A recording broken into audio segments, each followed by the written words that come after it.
Game of Thrones Season 6, Episode 6 is out. Let's have a look. Beyond the wall, Meera desperately tries to outrun the Whites, dragging Bran along behind her.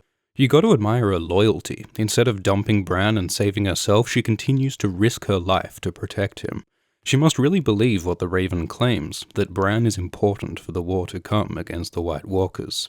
Anyway, while Meera does all the work, Bran is tripping balls, having visions of the future and past. He sees winter and weirwoods and ravens, which are associated with greensight, the magic of his visions. He sees Daenerys and her dragons, including one shot of a dragon flying over King's Landing. He sees Whites and White Walkers and the Night King and the Night King's creation by the Children of the Forest.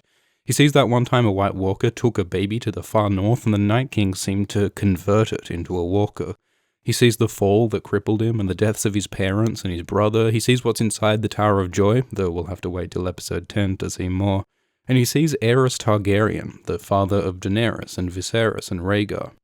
Aerys ruled as the king of Westeros before Robert, but he was mad and cruel. He loved to burn people alive. In fact, one of the people he burned was Rickard Stark, the father of Ned Stark, who we saw last episode.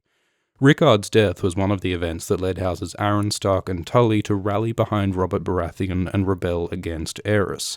The climax of this war was when Robert Baratheon killed Aerys' heir, Prince Rhaegar, at the Battle of the Trident. But Aerys himself didn't die until the later sack of King's Landing, when Tywin Lannister marched on the capital.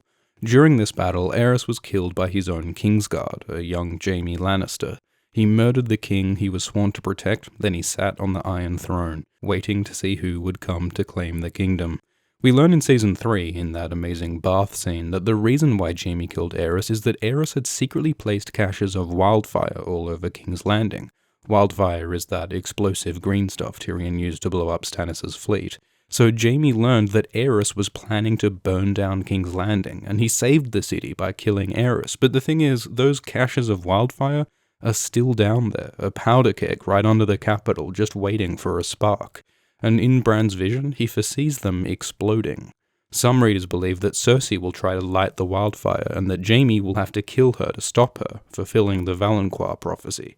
But this shot of what's probably Dany's dragon Drogon over the city suggests that it might be dragonfire that sets off the wildfire. However it happens, by the time Dany takes the capital, there might not be much of a city left to rule. After all these visions, Bran unplugs from the Matrix and finds that the Whites are right behind him. It looks like they're gonna die, but then they're saved by a strange figure wearing black. Down in the Reach, Sam and Gilly head for Horn Hill, Sam's family home, and this is amazing for Gilly. All she's ever known before is Craster's Keep and Castle Black, such bleak, cold places, so the South is a whole new world for her. Sam is very nervous. He's bringing his girlfriend home to meet his parents, and while his mother and sister are lovely, his father is an abusive asshole who threatened to kill him for not being manly enough. Also, he has to lie about Gilly's son and say it's his when it's actually Craster's, and he has to hide the fact that Gilly is a wildling, so this homecoming is a stressful one for Sam. In King's Landing, Tommen talks with the High Sparrow, and Tommen is surprisingly cool with the idea of his wife Margaery being paraded naked through the city. The Sparrow lets Tommen see Margaery, and Marge appears to have given in to the High Sparrow's brainwashing. She says she once lied to make herself seem sweet and kind, but now she's found her faith. She says the gods have a plan for us all.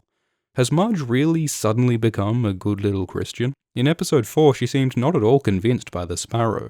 But she did see her beloved brother Loras suffering, so maybe Margaery realized that she needed a change in strategy. Maybe she figures if she plays along with the Sparrows, she could get in a position to strike. Back at Horn Hill, Gilly and Sam have an awkward dinner with Sam's family. Sam mentions Gilly as a good hunter, and Randyll disapproves. He's got strong ideas about what women should and shouldn't do. In the books, he meets Brienne and calls her a freak of nature and a curse upon her father for wanting to fight and be a knight. Randyll finds out Gilly is a wildling, so he calls her a savage and a wildling whore. He goes on a rant about how Sam's a piece of shit for not being a big tough warrior, and while he allows Gilly and her baby to stay at Horn Hill, he kicks Sam out of his home. So Sam says farewell to Gilly, but then impulsively changes his mind and decides to bring Gilly and young Sam with him.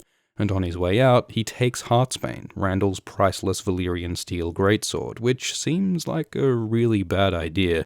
Heartsbane is the Freudian pride of Randyll's house. There is no doubt Randyll will come after it. And what's Sam even planning to do with it? Valyrian steel can apparently kill White Walkers, but Sam's not going back to the Wall until he studied at the Citadel for a while. And what about Gilly? It's very romantic to take her with him, but she was offered a place at Horn Hill, the safest place she's likely to get to stay. Is it really fair on her or her infant child to take her away from that? Sam better have a plan here. Over in Braavos, Arya sees that play again, with their version of the Purple Wedding, with the pie, the wine when Joffrey dies, and Tywin's death by Tyrion. Arya enjoys seeing Joffrey die. She's wanted to kill him for a long time, but Cersei, played by Lady Crane, gives a speech about her grief at her son's death. And Arya seems moved. Maybe she wonders if killing really is the right thing to do. She does poison Lady Crane's rum anyway, but then she bumps into her on the way out, and they chat and they connect over their shared experience in acting. Crane asks her name, and Arya says Mercy, so later, Mercy shows Mercy, running back and stopping Crane from drinking the poison at the last minute. So here, Arya makes her choice. She refuses to give up her sense of what's right. She refuses to give up who she is. She goes and she gets Needle from its hiding place, drawing it from stone like Excalibur, and this represents her re-embracing her connection to her family. In the books it says Needle is Robb and Bran and Rickon, her mother, her father, even Sansa. Needle is Jon Snow's smile. She is returning to her identity as Arya Stark, which means she's breaking from the Faceless Men. The waif sees all this and gets permission from Jaqen to kill Arya. It's interesting that the waif so obviously wants to kill Arya, just look at that bloody smirk, when as a faceless man she's not meant to care who she kills, she's meant to have no desires or personality, she's meant to be no one. So, is the waif breaking her own rules? Maybe Arya will somehow exploit the waif's humanity to defeat her, because she's going to need some advantage. We've seen that the waif is a much better fighter than her. But however it goes down, this is a big moment. Arya's finally leaving the Faceless Men. In King's Landing, Jaime and the Tyrells come to confront the High Sparrow. Mace Tyrell, with his magnificent hat, gives an unconvincing speech, then the High Sparrow gives a great speech. He presents King Tommen, who he won over with the help of Margaery, and announces that the Crown and the Faith have united as one, as represented by the Kingsguard wearing crowns within stars as their new symbol, which is a bit like Stannis' fiery stag, the political symbol swallowed by the religious one. So, in one brilliant move, the Sparrow has merged his power with the power of the throne. He's taken all authority away from his opponents, by showing that the king is on his side, not theirs, and he's made a great show of this in front of all the city to win over the common people. This is masterful political theatre. This humble priest has made himself the most powerful man in the city, and just look at his smile, he knows exactly what he's doing. Afterwards, Tommen removes Jaime from the Kingsguard, which is a big deal. The Kingsguard is meant to be a lifelong position. Jaime's just the second person ever to be kicked out after Barristan. The guard has been Jaime's life since he was 15, so he'll really have to re-examine who he is and what he's doing with himself. Then Tommen tells Jaime that he's being sent to the Riverlands to help Walder Frey. Walder Frey is the Lord of the Twins and the host of the Red Wedding that killed Robb and Catelyn in Season 3. Here we see him complaining because he lost Riverrun to the Tullys, and he commands his men to take the castle back. Walder seems mostly motivated by pride. He says he hated serving under the Tullys, that everyone's laughing at him, and he refuses to die until their laughter chokes. There are lots of characters like this in Game of Thrones, men who so need to feel important and respected and powerful that they rant at the people around them, shit all over their sons, and wage whole fucking wars. The dumb pride of powerful men has caused terrible damage in Westeros and in the real world. We see Black Walder Frey, who cut Catelyn's throat, and lame Lothar Frey, who stabbed Robb's wife Talisa, and we can probably expect these guys to meet a violent end one way or another. We also see Edmure. Edmure is Catelyn's brother and the head of House Tully. The Red Wedding was his wedding, and he's been imprisoned by the Freys ever since. So the Freys want Riverrun, which is currently held by Brynden Blackfish, apparently with the support of the Mallisters and the Blackwoods and the Brotherhood Without Banners. Riverrun's set up for a long siege, so Jaime's going to try and break the siege by convincing the Blackfish to give up the castle. There's some really cool dialogue in the books. We also know Brienne's on her way to try and recruit the Tullys, so it'll be interesting to see how Jaime and Brienne interact. We also get a scene between Jaime and Cersei. At first, Jaime wants to try to take on the High Sparrow himself, but Cersei acts as a voice of reason, telling Jaime how much of a bad idea that would be. Cersei seems to have become more subdued this season. She's still really angry and hateful, but she's less obvious about it, which honestly probably only makes her more dangerous. Cersei mentions her upcoming trial by combat, and she's confident that her champion Robert Strong will succeed. But who will fight against him as the champion of the faith? Well, I ain't saying he's a gravedigger, but yeah, this fight's gonna be huge.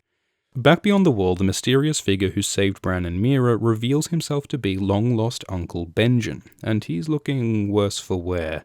He says he was stabbed in the gut by a White Walker and left to die, but then the children of the forest stabbed his heart with a blade of dragonglass, which apparently has turned him into some kind of a zombie. It's not clear how exactly all that works, but the point seems to be that he's now become a lot like the book character Cold Hands, a kind of a friendly walking corpse. Because like Cold Hands, Benjen now has black hands, which in Cold Hands' case indicates that he's dead. His blood has congealed in his extremities because his heart has ceased to beat. Also like Cold Hands, this new Benjen seems connected to the Three-Eyed Raven and the Children of the Forest. He seems to have been serving them these last few years. But what exactly was he doing? And what else does he know? And why did he join the Watch in the first place? Hopefully we'll get answers soon. Anyway, Benjen says Bran has now in some sense become the Three-Eyed Raven. He's like an avatar of the old gods, with all the powers and the knowledge of the Greenseers within him. We still don't quite know what that means or how it'll work, but we do know that he has great power, and that he'll have to learn to use it fast if he's to stand against the Walkers. On the way to Meereen, Daenerys chats with Arya. Apparently Dany needs 1,000 ships to carry her army to Westeros, and, well, who do we know who has 1,000 ships? Build me 1,000 ships. Arya also says that Dany's not a ruler, she's a conqueror, and he's totally right. Dany isn't much good at sitting on a throne and being a politician and making difficult decisions. What she's great at is sacking cities, leading armies, riding dragons, burning shit, and as if to illustrate the point, she flies in on Drogon, who is fucking huge now, and makes a speech from Dragonback about how she'll take over Westeros with her Dothraki behind her. Which, you know, sounds nice in a speech, but we've seen what Dothraki conquest looks like. It's ugly. Homes are burned and pillaged, people are raped and killed. Is this the kind of conquest that Daenerys will lead? She's got 3 big dragons now. Will she use them to burn them all, just like her father, the Mad King? We'll have to wait and see. So a lot happened this week. Benjen's a zombie, Arya left the Faceless Men, Dany speaks from Dragonback, the Sparrow makes plays in the capital, Sam stands up to his dad, the Siege of Riverrun is set up, and Bran binge-watches the last few seasons of Thrones over Weirwood Net. We've got themes of family, with Sam and Bran and Benjen, and even Arya connecting with her past, and we see some great political theatre with Daenerys and the High Sparrow using symbols of power to give themselves authority. So while there weren't as many murders or tits or dicks this episode, we've got some solid exploration of identity and power. Thanks for watching, and thanks to all patrons supporting this channel on Patreon, including David Howe, Greg Aycock, Alex Kirkendall, Jake Burling, Davida Flores, Chris Amolsch, Staggs, Aletta, Fat Donkey, Brent Allen, X Domas, and Lucy Liu. Cheers.